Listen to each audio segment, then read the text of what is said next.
Alright guys, TacticalRab back again today. Hope you're all doing well and enjoying your day so far, and after a long break from Call of Duty, the CDL is officially back in action later today, but lots to dive into, some announcements from the CDL themselves, but also Crimsix continuing on his absolute rampage of the last several days, this time pretty much calling out Scump in comparison to some future teammates Crimsix had in the past. Intriguing your thoughts in the comment section below. Like if you guys enjoyed the video, subscribe if you're new as always, I greatly appreciate it. Already outside the channel, thank you very much indeed for doing that. First of all, thought this is very funny indeed from Gunless, had both our scrims cancel on us today, and the only thing we were told was that it was coming home. I am still in shock. Of course, the England versus Denmark game and the Euros last night, nerve-wracking, what a stressful affair that was. And well, understandable if you're Toronto, for example, with two English guys and one Danish guy, right? Or if you're London team, which I imagine that was the scrims that Surge had scheduled in, probably they had their minds on other things other than Call of Duty. Let's talk about this then. The CDL does confirm yesterday when the World Championship is going to be. Of course, a lot of people would consider this playoffs instead of champs. There was certainly a fair bit of discussion on the format we'll probably dive into tomorrow, or maybe later today, depending on what happens tonight. But well, still, August 19th through the 22nd, that is going to be when the World Championship is. Pretty sure last season they did it over 2 weekends. This time seems to be okay. They're just doing the playoffs and then the championship Sunday on that final Sunday. Tickets available to the public July the 16th. It's going to be over out in LA. That's where they like to do the World Championships, it seems, from at least Call of Duty history, and the CDL is continuing along that vein, this time with finally a championships actually in a LAN environment at the very least. Last year, of course,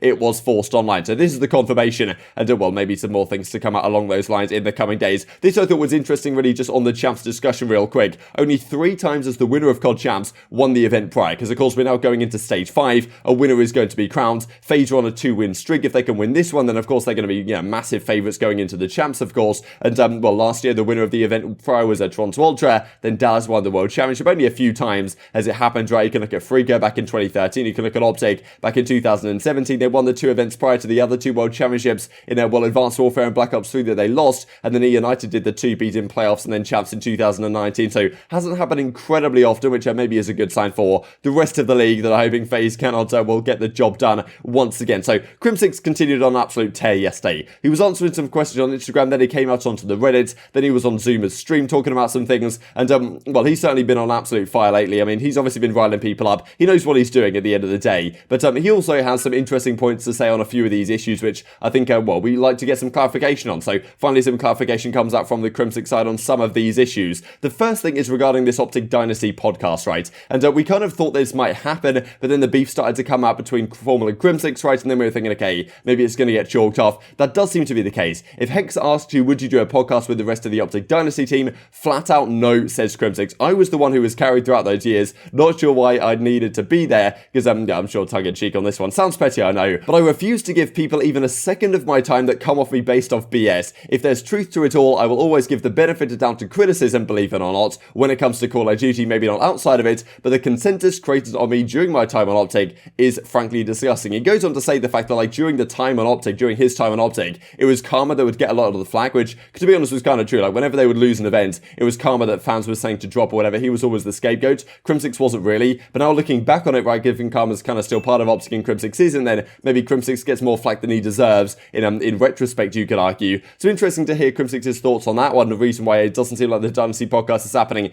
anytime soon at the very least. Of course, like Scump and Crimsix did effectively quash their beef or whatever, and just at the turn of the year ready for 2021, which is kind of exciting. But now a few months later, we're kind of seeing again, we'll look at it in a second, that well, Crimsix is certainly had a few words to say on how Scump was as a teammate, at least compared to some of the other players that he's played with. For example, at Prime X, we'll look at it in a second right here. Also, questions about the Huke video, right, still happening. There's a reason for the delay. I'm pretty sure he said on Zoomer's stream the other day the fact that, like, he has to get this approved through so many people. Like, they're talking to people at Envoy, through lawyers and all this stuff to make sure what he's saying is okay. So it might be a bit of a while until the Huke video happens, but I think it will be with us eventually at the very least. And this is what Crimsix says additionally. Best player you've played with, Prime X, says Crimsix back in the day on the Complexity team. Now, this, of course, is pretty interesting because a lot of players who maybe are slightly newer or maybe don't appreciate all the facets of Call of Duty, a lot of people, though, would say, like, Advanced Warfare Scump was, at least statistically and in terms of individual performance, maybe the best player we've ever seen in Call of Duty history. But Crimsix has a different perspective, of course, playing with both of those players, that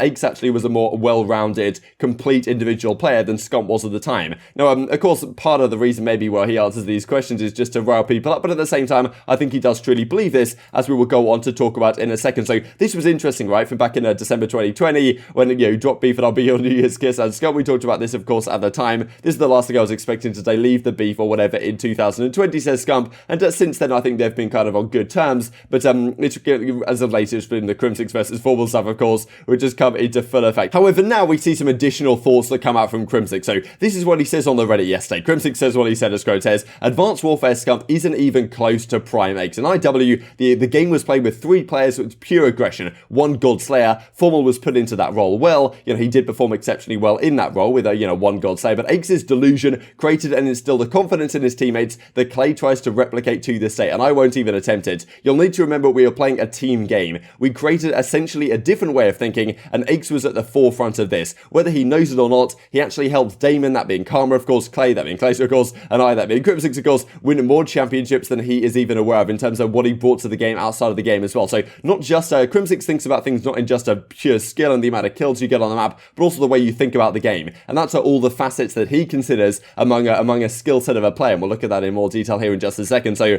of course, people are saying, yeah, he's just saying this to rile people up. He doesn't really believe this stuff. Like, Scump Advanced Warfare was obviously too good. But he says, I actually wasn't trying to get people riled up. Maybe I was trying a little bit to get people to stop asking me this Dynasty podcast question. I'll admit about that one, but not in this case. I do genuinely believe what I'm saying on this issue, which is certainly interesting stuff. So he then goes on Zuma's stream and has a few words to say as well. And, look, at the end of the day, Crimsix and Scump were such a great duo for so many years in Call of Duty. They obviously Crimsix brought more to their team than maybe Scump lets on at times, at least in post after their history has kind of concluded some of the things that Scump was saying about Crimsix getting carried or whatever. Maybe Crimsix isn't very happy about that. And now, Crimsix is kind of coming out and saying, yeah, like Scump, all he really did was shoot straight. He didn't really understand the game at a particularly high level. And, I'm sure there was more to it than that, right? But it just seems like, maybe unfortunately some of this beef is starting to come up once again, and Crimsix is at the forefront of it, firing daggers. And look, at the end of the day, it builds some storyline certainly as we go into Stage 5 and the World Championships. You'll share the clip on screen for you guys. Yeah, about AW, yeah, he could shoot straight, but I not once did I hate for me. Not once did I see him run the flag more than me or Nade or Enable or Damon. Not once did I see him hold an X cross. Like, remember that story? Like, I specifically said I had to teach him X crosses.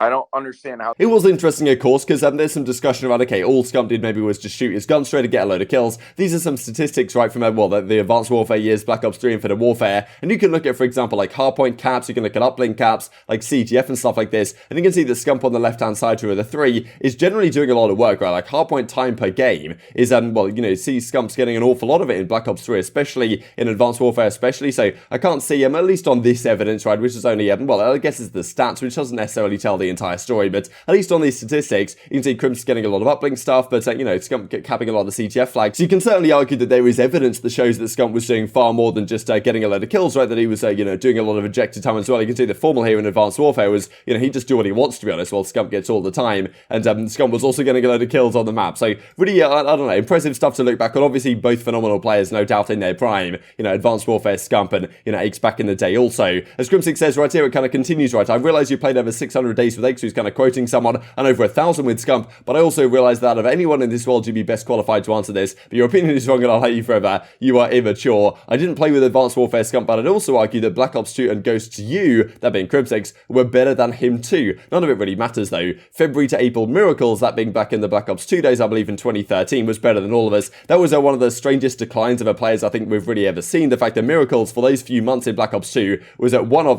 pretty much as Aches said, the best player in the game, no doubt, and on Freak who impacted the time. But then, he was so highly rated, but then into the next couple of games, it kind of fell off and his career fell apart relatively quickly, to be honest. I think he subbed in for Millennium at the Black Ops 3 World Championship to not great effect, and, ever since really this February to April period, Miracles was not the player that he once was. It was kind of crazy to see how this went, but, as Crimsix says, oh no, Pat, delete this before they see it. And, this is kind of when Crimsix outlines really exactly why he thinks that Aches was a better player than Scump. Aches has 20 different skill traits, and when you combine all of those, that made him the complete player. There should be no separation between the best player and the most skillful player. So Crimsix is effectively saying, look, yes, Scump might have been more individually talented in terms of shooting his gun straight and getting a load of kills on the map, but Aches brought so many different things that made him overall the most skilled player in all the different aspects, which therefore equates to being the best player in the game. They are one and the same. Oh, would you look at the time? Class dismissed, you absolute moron. Let's talk about the games then for later today, because there's been a lot of discussion points the last couple of days, and of course it all feeds relatively nicely